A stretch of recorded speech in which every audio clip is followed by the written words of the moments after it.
welcome back to the Carpenters Apprentice. We're here today with Isabel Ann Castro, local artist here in San Antonio that's tearing up the art community with all this dope shit that she's doing. Isabel, why don't you introduce yourself to the folks and tell them why you're out here? Hi, my name is Isabel Ann Castro. I'm from the south side of San Antonio. I'm a full-time illustrator. So I create illustrations for myself, like my own art, and then I do commissions for other people. And I'm also co-founder of St. Sucia, which is a DIY Latina feminist zine. It's international. We collect, curate, and publish Latina short stories, poem, and artwork from all over. Man, Isabel is pretty dope. I've known her since high school, and she's been always like this, man. Always trying to help people, always trying to do cool stuff. So let's give you guys an inside look at what she's got going on. Isabel, can you tell us more about some of this stuff? Yeah, so a lot of the work I create is just things I would find cool. Like right here, the South Park sticker.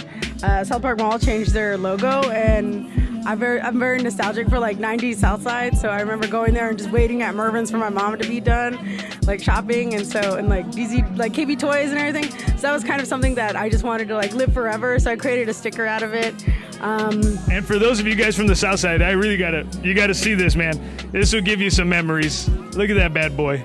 And you got some other great stuff here. The Juan Gabriel as a Barbie. I know this is a particular favorite. Can you tell us what inspired you to make this?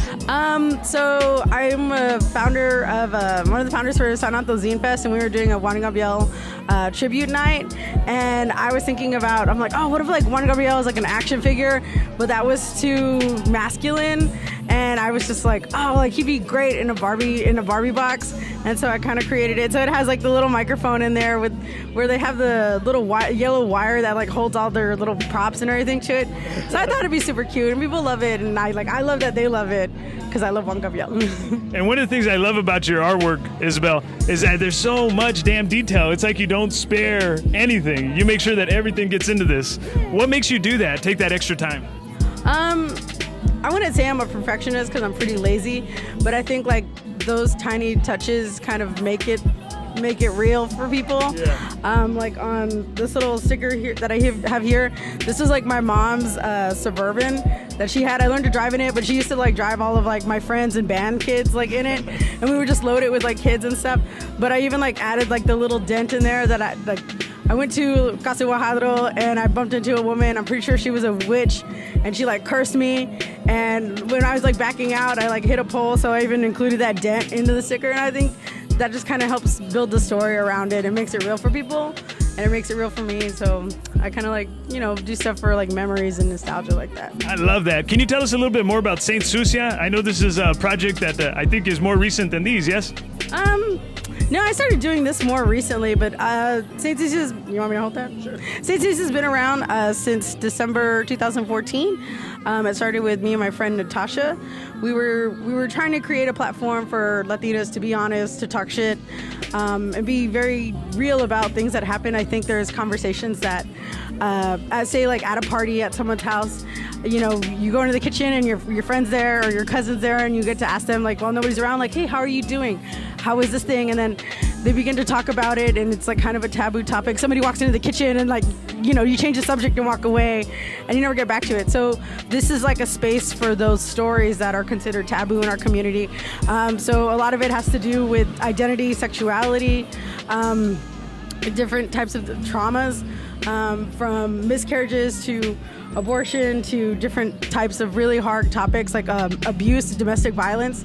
And so we give a space for people to talk about it, and then readers to feel solidarity. Because a lot of times we publish stories from people we don't even know. They trust us with their stories, and we publish it, and we'll get an email from someone.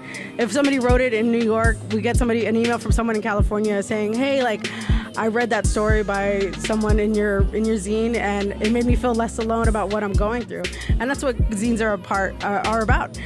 It's finding somebody else with a common story from yours, and it makes you feel less alone. So we've done that. It started with just our friends locally with our first issue. Like, hey, I know you secretly write poetry when you're drunk, and one time you read it to me, let us publish it.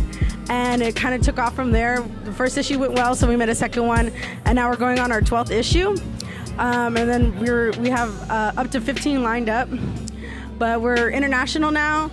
We're in university libraries. We're on the syllabus at UC Santa Barbara, Northwestern University, in the libraries at like Duke, UT, Texas A&M, and a bunch of other schools, which is really awesome because we never set out to like take over academic space. It was just like, hey, let's create a platform and just talk stories and put art out there. And you know, no one's gonna come to like marginalized communities and say like, hey, you woman who maybe is a waitress in community college, you have a story, let us publish it. And so large publishers don't do that. And so we're doing that. We're creating that space saying, hey, like send us your work. We want to publish it. And it's really crazy how it's helped others find confidence in themselves and kind of launch their own chapbooks, their own like books. They're like, I'm working on a novel now because I've had the confidence since you published my work. And it's just really awesome. Like I was just kind of been like a stepping stone for others. And so we've had fun with it. Well, fantastic. Isabel, art is a pretty courageous task no matter how you do it. What gives you the courage to do this? We're all going to die soon, so we might as well do it. Well, Isabel always takes that on a good note. You guys will see you next time.